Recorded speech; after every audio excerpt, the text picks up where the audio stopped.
Is New York City's socialist mayor officially selling out his base? Mayor Zohran Mamdani, who spent months railing against billionaires and promising a progressive tax revolution, is now dining with the very Wall Street executives he once demonized. We're talking about JP Morgan Chase CEO Jamie Dimon and Goldman Sachs CEO David Solomon, the undisputed titans of finance. Before we continue, if you want to stay on top of everything happening in US politics, hit that subscribe button right now and leave a like. It really helps this channel grow. The narrative surrounding Mayor Mamdani has taken a sharp turn. After campaigning on a platform of higher taxes for corporations and the wealthy, he's now reportedly engaging in courtship rituals with the financial elite. This is happening in a city that is, let's be clear, the global epicenter of banking, investing, and corporate headquarters. The stakes are astronomical. Business leaders are sounding the alarm, warning that any financial instability in New York City could have serious, reverberating consequences for the entire United States economy. These recent meetings with Dimon and Solomon are particularly significant because they underscore a growing concern.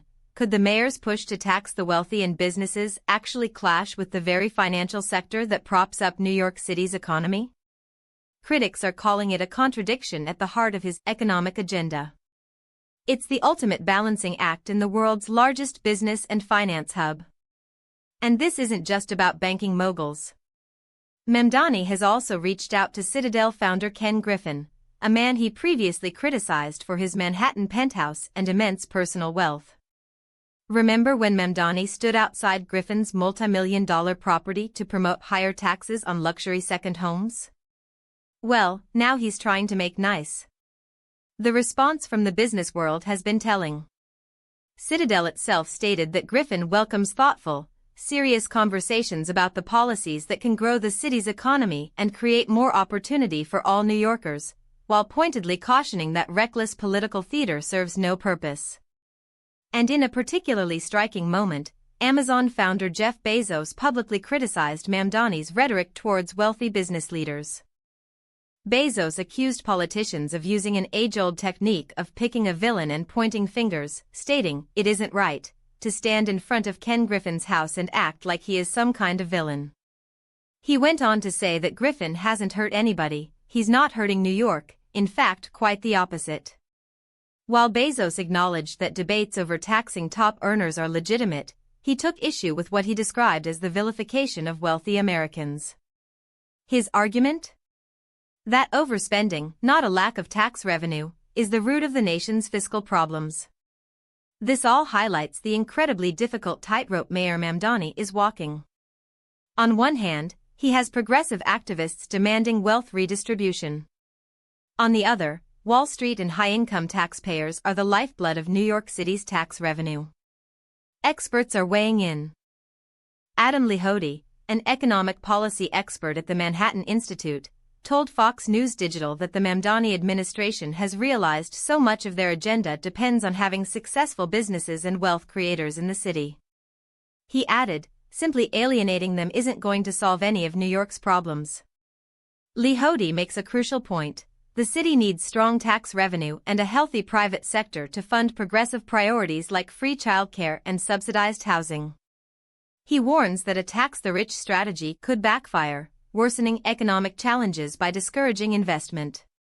He believes it's good Mamdani is meeting with these leaders, but now he needs to deliver something substantive and shift from just taxing the rich to making it easier to invest in New York State and New York City.